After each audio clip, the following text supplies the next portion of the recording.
It's been a while since I made a video, and I felt it was only right to start the season off with my 2026 MLB Award predictions.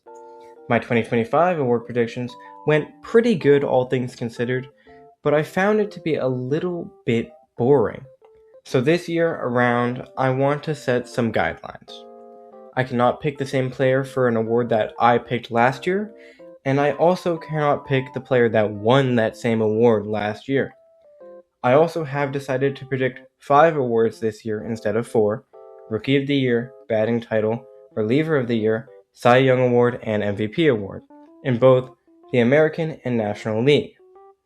Now that that's out of the way, let's get into it.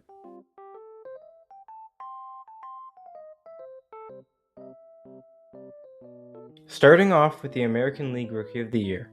Last year, I had Jason Dominguez, which wasn't a good pick. And before spring training, I really felt like I should pick my guy, Trey Savage. But with him starting the year on the injured list, I don't think it's smart to push for him as Rookie of the Year. So, I will go with someone who I think is being slept on just a touch early on, and that is Kansas City Royals' Carter Jensen. Jensen is a top prospect, plays a premium position well, and mashes baseballs.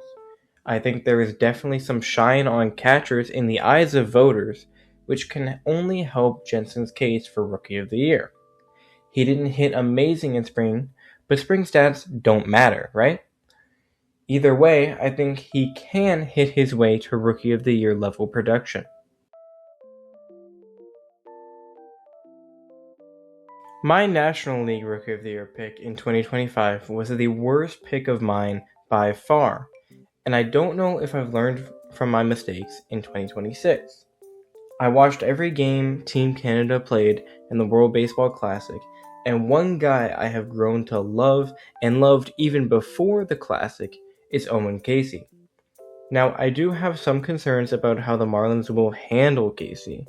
Are they going to play him the whole year and let him exceed rookie eligibility? I don't know.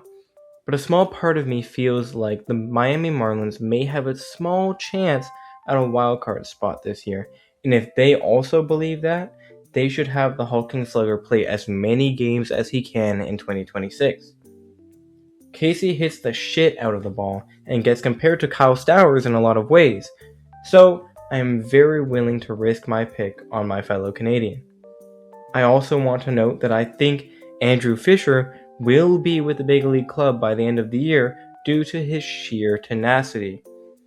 I really wanted to pick him for Rookie of the Year, but that is way too risky because who knows how many games he will play. Maybe next year.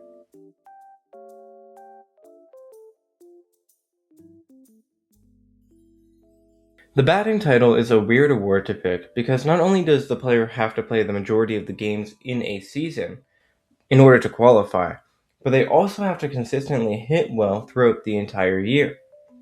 So I have to find someone who I believe can play almost every game while being a very good contact-oriented hitter. In the American League, I think I will predict a very similar style of player as Trey Turner, who won last year. Chandler Simpson of the Tampa Bay Rays is one of the fastest and most athletic players in the entirety of the MLB. Contact hitters have a very similar profile. They don't hit the ball hard, they don't swing the bat quickly, but they don't swing and miss, don't strike out, and all hit the ball on a very good angle. Luis Ariz in 2023 was the best in all of these percentiles. What Chandler Simpson doesn't do is have a good launch angle sweet spot. I'm betting on Chandler's speed to help him get extra hits, and it's clear that he needed to work on his launch angle in the offseason, so even if he brings his launch angle sweet spot to league average-ish, I think combining that with his speed and his ability to make contact is a recipe for success. For the National League, I worry I may be a year early on this prediction, but I don't really mind if I am. In 2024, Bryce Terang was one of the best hitters at not striking out and swinging and missing, but he swung the bat extremely slow. In 2025, he brought his bat speed up, which aided in hitting the ball harder, but he struck out more. I think this year Terang will be able to put both seasons together to have a bat speed that is around the 20th percentile, while also not swinging and missing as much. Is he a typical contact-only hitter? No, but often batting title winners aren't only Luis Arias. Many guys also have some pop, which can only help, right?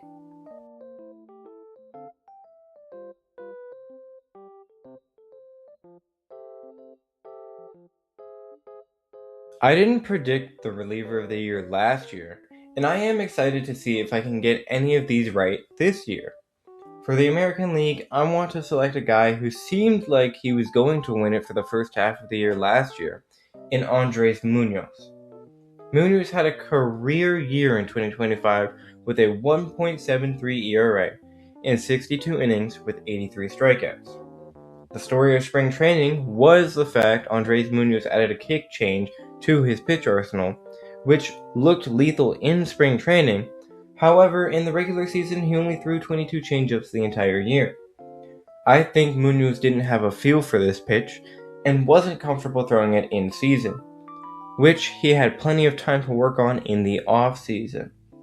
Munoz getting a feel for an elite off-speed pitch can turn him into an even better reliever than he already is, which makes me believe he can win Reliever of the Year in the American League.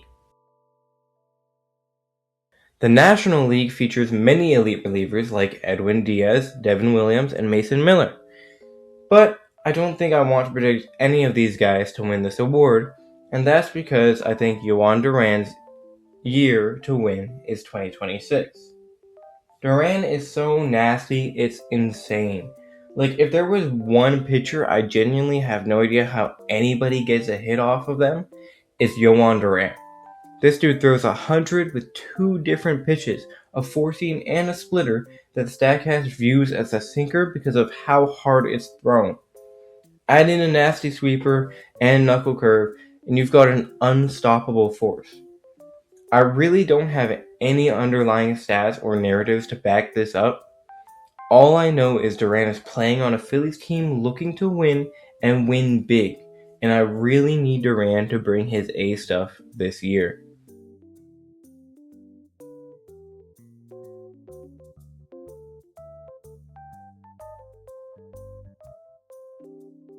My American League Cy Young pick last year was probably my best prediction of them all, with Big Hulk and Garrett Crochet coming second in Cy Young voting. My 2026 pick is an extremely risky one, only due to the fact that he is extremely prone to injury, and that's Cole Ragans. In 61 innings pitched last year, Cole Ragans had one of the biggest ERA and expected ERA discrepancies I have ever seen, with his actual ERA being a whole 2 points over his expected, which was 2.67. I really think strikeouts can carry Ragans to the finish line of a Cy Young award. Obviously, he would need to be top 3 in ERA and innings pitched, but I think the sheer amount of punchies he could get can help make him look much better on a stat sheet than his competitors. Ragans has all the stuff of a Cy Young candidate, he just needs to stay on the field.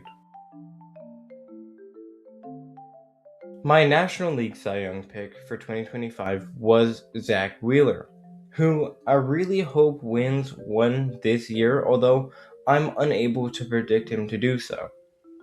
I think out of every player close to retirement, he deserves a Cy Young the most. But the guy I'm picking to win the National League Cy Young is going to be Logan Webb. Logan Webb has the potential to have a sub-2 ERA if everything goes right in any given season.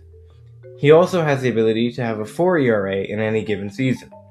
It all comes down to his ability to get ground balls to his fielders, because he will get a lot of ground balls. It's just a matter of where they go. I also wonder how sustainable his strikeout numbers are from last year. I personally believe he can replicate or even go further with his strikeout percentages, but it is a somewhat outlier season in his career. The floor is high. We all know he will eat innings like a fat kid at a buffet, and will definitely get a good amount of strikeouts. Can he take it to the next level? I sure hope so. Not super confident, but I really like Webb as a pitcher, so why not?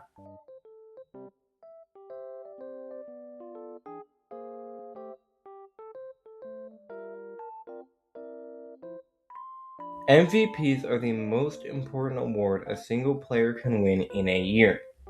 And Corey Seager, my pick for the American League in 2025, was unfortunately too hurt to even qualify in voters' eyes. So I'm looking for a guy who can play a full 162. And although I may be biased with my pick, everyone needs to know that this pick is an extreme long shot. Vladimir Guerrero Jr. had a down year in 2025 by his standards. Vladdy didn't show as much power as he has in years past, but continued to show his contact abilities. He talked about looking to do damage during the postseason, which saw him absolutely rake, and I hope he takes that same approach into his 2026 regular season as well. Understand that Vlad would need to out-hit players like Judge and Nick Kurtz while also making up for the defense and base running of Bobby Witt Jr. by out-hitting him by a ton as well. This pick is a complete long shot. Vlad is being severely overrated in my opinion by the media and MLB due to his stellar playoff performance, but I think he can rise to the challenge. Hopefully I'm not jinxing my guy. Please, Vladdy, please.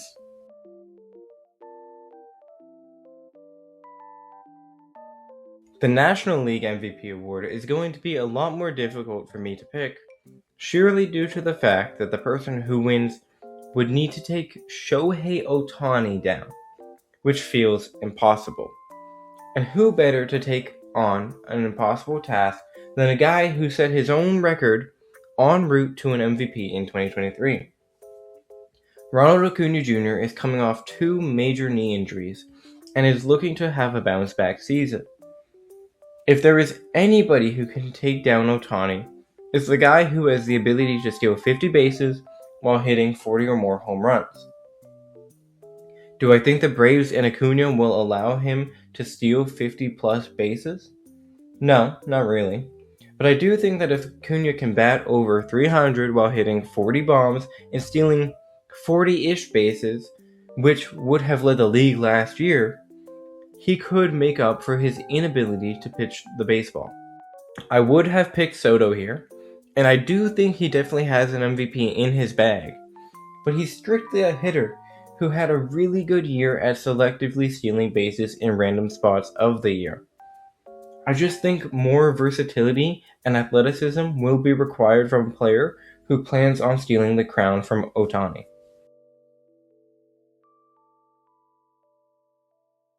So there you have it, my predictions for the major awards of the 2026 MLB season. Feel free to let me know why I am wrong in the comment section down below. Feel free to subscribe if you want to see more content like this, and don't forget to have a good day.